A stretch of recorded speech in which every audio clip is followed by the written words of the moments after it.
बच्चों, क्लास 6 की एक्सरसाइज 3.5 है। क्वेश्चन नंबर 5वां है, 5 अंकों की सबसे छोटी संख्या लिखिए। देखिए, 5 अंकों की 5 अंकों की सबसे छोटी संख्या कौन सी होती है? हमारे पास सबसे छोटी संख्या है, एक के आगे हमने 4 जीरो जो लगा दी, ये 5 अंक हो जाते हैं पूरी। ये 10,000 सबसे छोटी संख्या है। उसे अभाज्य गुणनखंड के रूप में, अब इसे अभाज्य गुणनखंड के रूप में व्यक्त करना है।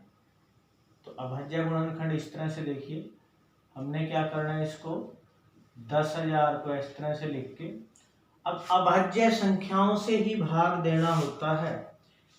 आपको बता देता हूं अभाज्य संख्याएं कौन कौन सी होंगी। अभाज्य संख्याएं हमारे पास सबसे पहली अभाज्य संख्या होती है 2, 2 के बाद 3, 3 के बाद अगली अभाज्य संख्या 4 नहीं होती, क्योंकि वो 2 के पहाड़े में आती है। जो दूसरे के टेबल में आए वो नहीं लेनी।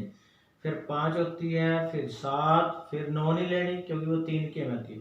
फिर 11, 13, इस तरह से अभाज्य संख्याएं चलेगी। सिर्फ अभाज्य संख्याओं से ही भाग देनी है हमने। अब हम क्या करेंगे, सबसे पहले जैसे 2 से देंगे इसको भाग, 2 पंजे 10 और ये कैंसिल हो गया। फिर 2 से 50 को भाग करेंगे तो ये 25 आ जाएगा और 2 जीरो ऐसे डाल देंगे। फिर 2 से 250 को भाग देंगे, 125 आता है और बाद की जीरो ऐसे ही आ जाएगी। 2 से भाग देंगे, देखो 1250 का आधा कितना होता है, अगर हम करें 625।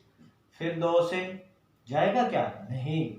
आखिर में अंक अगर 5 हो तो वो 2 से भाग नहीं होता। 2 से कौन से भाग होते हैं? जिसका आखिरी अंक या इकाई का अंक 2, 4, 6, 8 या 0 हो।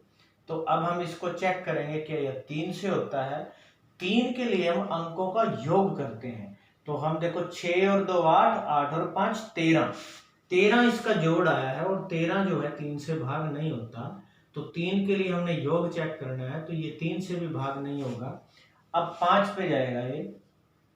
5 से देखो हम 625 को हम भाग करके चेक कर लेते हैं। देखो 5 से भाग किया, 5 एकम 5, 6 में से 5 गया 1, ऊपर से 2 उतारा, 5 दूनी 10 और फिर 2 बचा, ऊपर से 5 उतारा, 5 5 25 पे चला जाएगा। तो कितना आया? 125। फिर हम इसको 5 से भाग देंगे, 5 से 125 को भाग देंगे। देखिए बच्चों क्या आएगा, 125 को 5 से, 5 दूनी 10, 2 ऊपर से 5 उतारा, 5 5 25 कितना आया? फिर भाग देंगे 25, फिर 5 5 25 और 5 एकम 5। तो अब ये अभाज्य गुणनखंड जो बने हैं, तो हम लिखेंगे अभाज्य गुणनखंड किसके? 10,000 के, जो 5 अंकों की सबसे छोटी संख्या थी। तो 10,000 के जो हमने अभाज्य गुणनखंड किए, इनको सबको गुणा में लिखेंगे। तो 2 गुना 2 गुना 2 गुना 2, 4 बार 2 था और 4 ही बार 5 है, तो गुना 5 गुना 5 गुना 5।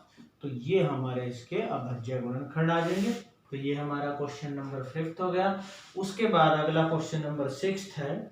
6 है कि 1729 के सभी अभाज्य गुणनखंड ज्ञात कीजिए। इसी तरह हमें अभाज्य गुणनखंड ज्ञात करने हैं।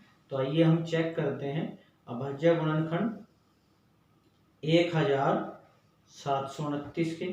देखिए सबसे पहली अभाज्य संख्या, अभाज्य संख्याओं से ही भाग देना है।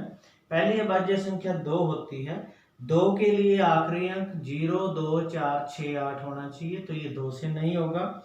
फिर हम 3 से चेक करेंगे। 3 के लिए इनका जोड़ 3 से भाग होना चाहिए। तो 1 और 7 8, 8 2 10, 10 और 9 19, 19 3 के पहाड़े में नहीं आता, तो ये 3 से भी नहीं होगा। 3 के बाद अगली अभाज्य संख्या 5 होती है। 5 के लिए आखिरी अंक या तो 0 हो या 5 हो, ना ही इसका अंक आखिरी 5 है ना 0 है, ये 5 से भी भाग नहीं होगा।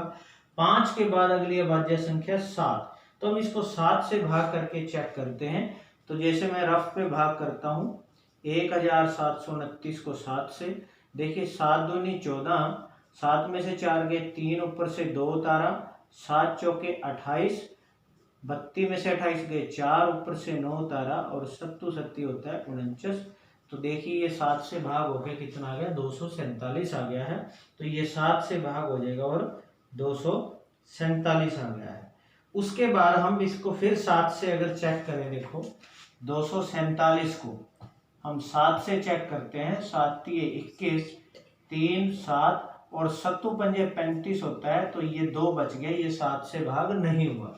7 के बाद अगली अभाज्य संख्या कौन सी होती है? 11। अब हम इसको 11 से भाग करके देखते हैं।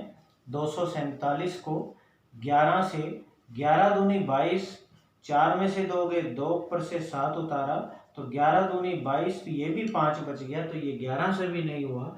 11 के बाद अगली अभाज्य संख्या है 13।